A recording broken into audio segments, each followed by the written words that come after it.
বর্তমান সময়ে সবচেয়ে লাভের ব্যবসাগুলোর মধ্যে একটি হচ্ছে এই চালের ব্যবসা। তবে প্রথমে একটি কথা বলে রাখি, চালের ব্যবসা করতে গেলে আপনাকে খুব ভালো একটা ইনভেস্টমেন্ট নিয়ে নামতে হবে এবং অনেক ডিলারের সাথে খুব ভালো একটা কমিউনিকেশন রাখতে হবে। বিভিন্ন বাজারের দর সম্পর্কে জানতে হবে, প্রতিটি চালের সম্পর্কে আপনাকে খুব ভালো আইডিয়া রাখতে হবে এবং অবশ্যই আপনাকে ধৈর্য ধারণ করতে হবে।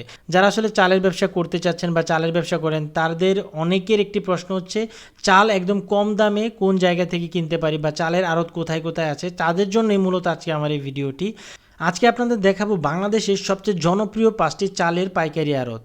এক নম্বর হচ্ছে ঢাকা মোহাম্মদপুর কৃষি মার্কেট। ঢাকার মধ্যে সবচেয়ে বড় চালের আড়তগুলোর মধ্যে একটি হচ্ছে এই আড়ত। দেশের বিভিন্ন জায়গা থেকে কিন্তু এই হাটে বিভিন্ন ধরনের চাল কিন্তু আসে। বিশেষ করে ময়মনসিংহ, শেরপুর, নেত্রকোনা এইসব জায়গা থেকে কিন্তু প্রতিনিয়ত ট্রাকে ট্রাকে চাল কিন্তু এই হাটে আসে এবং এখান থেকে কিন্তু বিভিন্ন ধরনের যারা পাইকারি বা খুচরা বিক্রি করে তারা কিন্তু এসব বাজার থেকে সংগ্রহ করে বিভিন্ন জায়গায় কিন্তু সেল করে। এই মার্কেটটি প্রতি বৃহস্পতিবার ছাড়া মোটামুটি সব দিনই কিন্তু আপনারা খোলা পাবেন। 2 নম্বর হচ্ছে বাবুবাজার। যেহেতু আমাদের দেশের জনগোষ্ঠীর বিশাল একটি অংশ ঢাকা শহরে থাকে, তাই এখানে গড়ে উঠেছে চালের অনেক বড় বড় পাইকারি আড়ত। তার মধ্যে একটি হচ্ছে এই বাবুবাজার। সবচেয়ে পুরনো মার্কেটগুলোর মধ্যে একটি হচ্ছে এই বাবুবাজার। এখানে আপনি পেয়ে যাবেন সকল প্রকারের দেশি বিদেশি চালের সমাহার। বাংলাদেশের অন্যান্য পাইকারি আড়তগুলোতে কিন্তু এক এক ধরনের চালের আধিপত্য থাকলেও এই বাজারে আপনি পেয়ে যাবেন সকল ধরনের চাল। একদম বুড়িগঙ্গা নদীর তীরে অবস্থিত এই চালের বাজারটির নাম হচ্ছে বাবুবাজার চালের আড়ত এবং এটির অবস্থান হচ্ছে একদম বাবুবাজার ব্রিজের, বুড়িগঙ্গা ব্রিজের ঠিক নিচে।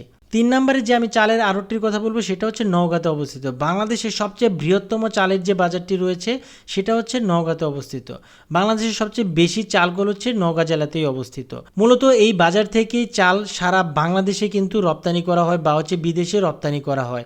সুতরাং এখানে আপনি চাল তুলনামূলক একটু কম দামে কিন্তু কিনতে পারবেন।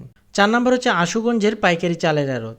বাংলাদেশের মধ্যে সবচেয়ে বড় পাইকারি আড়তগুলোর মধ্যে একটি হচ্ছে আশুগঞ্জের পাইকারি আড়ত।